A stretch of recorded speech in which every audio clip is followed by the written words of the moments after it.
तो हम बात करने वाले हैं इंट्राक्रेनियल हाइपरटेंशन के बारे में और हाइड्रोसेफेलस के बारे में। इंट्राक्रेनियल हाइपरटेंशन के बारे में मेन आपको रिस्क फैक्टर याद होने चाहिए। कौन कौन से रिस्क फैक्टर रहते हैं? तेरी टेट्रासाइक्लिन ड्रग्स हुई हमारी, वही तेरी रिस्क फैक्टर का काम करती है। और उसके अलावा एक तरीके से मतलब टॉक्सिसिटी बात करें, उसके अलावा विटामिन ए एक्सेस हुआ, उसके अलावा ओबेसिटी हुआ, ये तेरे हमारे रिस्क फैक्टर का काम करते हैं। सिम्टम के नाम पे क्या देखने को मिलता है आपको? सिम्टम के नाम को देखने को मिलता है तो हेडेक याद रखना जरूरी है। और क्या देखने को मिलता है? और देखने को मिलता है हमको एक तरीके से जो पेपिली एडीमा देखने को मिलता है, जो ऑब्जेक्ट नंबर 2 जो होती है उसका टेस्ट इन्वॉल्व हो जाता है तो या उस पर प्रेशर पड़ता है तो पेपिली एडीमा देखने को मिल सकता है। उसके अलावा डिप्लोपिया देखने को मिल जाता है। तो डिप्लोपिया और पेपिली एडीमा तो याद रखें। ये चीज़ याद रखेंगे कि तरीके से मेंटल रिटार्डेशन हमको नहीं मिलेगा क्योंकि ब्रेन की कोई भी स्ट्रक्चर का इन्वॉल्वमेंट नहीं हुआ है। बस प्रेशर वगैरह जो स्ट्रक्चर पर बढ़ा है उसके आधार पर सिम्टम आते हैं, ब्रेन पे प्रेशर नहीं पड़ता है।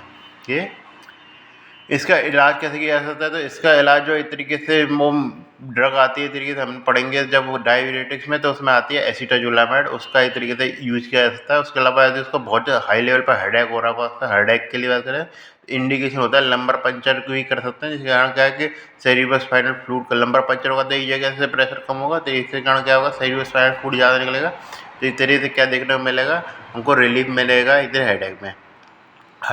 हाइड्रोसेफेलस की बात करके चले तो उसमें क्या तरीके दो टाइप के होते हैं, कम्युनिकेटिव और नॉन कम्युनिकेटिव। नॉन कम्युनिकेटिंग का मतलब क्या है, तरीके से जो ऑप्टिक जो इतनी हाइड्रोसेफेलस का जो इतनी सेरिब्रोस्पाइनल फ्लूइड के जो ट्रैक्ट होता है उसमें दिक्कत है, जिसमें फोरामेन मोनरो एक्टिवेटर सिलियस कहीं भी दिक्कत हो सकती है, जिसके कारण क्या है यूजुअली फोरामेन मोनरो इन्वॉल्व रहता है, जिसके कारण क्या है कि वेंट्रिकल में बहुत ज़्यादा सेरिब्रोस्पाइनल फ्लूइड इकट्ठा हो जाता है बहुत ज़्यादा, क्योंकि वो ट्रांसपोर्टेशन आगे उसका हो नहीं रहा है। तो इससे क्या होता है इस तरीके से नॉन कम्युनिकेटिंग हाइड्रोसेफेलस। और बात करके चलें इस तरीके से, और उसके अलावा नॉन कम्युनिकेटिंग हाइड्रोसेफेलस का मतलब ये है, मतलब कम्युनिकेटिंग हाइड्रोसेफेलस का मतलब ये है कि इस तरीके से उसका ट्रांसपोर्टेशन वाला सिस्टम है उसमें कोई दिक्कत आई नहीं है। तो क्या दिक्कत आई है उसमें, एक तरीके से इसका प्रोडक्शन यदि ज़्यादा हो रहा है, एब्जॉर्प्शन कम हो रहा है, प्रोडक्शन ज़्यादा हो रहा है, और एक तरीके से उसमें क्या हो रहा है, एक तरीके से यदि उसमें दो कैटेगरी बात करें, यदि इंट्राक्रेनियल हाइपरटेंशन भी मिल रही है तो हम उसको बात करके चलेंगे, इसलिए कहते हैं कम्युनिकेटिव हाइड्रोस इंक्रीज। यदि इंट्राक्रेनियल हाइपरटेंशन नहीं मिल रहा है तो पैथोलॉजी ज़्यादातर होती है इसका एब्जॉर्प्शन कौन सी जगह से एब्जॉर्प्शन होता है, उसका एरेकोनॉइड एलाई होती है, उससे एब्जॉर्प्शन कम हो जाता है, जिसमें आपको इंट्राक्रेनियल हाइपरटेंशन इंक्रीज वाले सिम्टम देखने को मिलेंगे।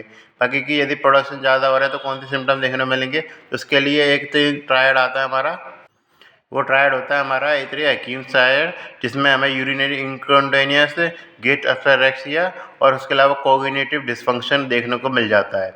ये तो इस प्रकार हमारा ये हाइड्रोसेफेलस खत्म हुआ।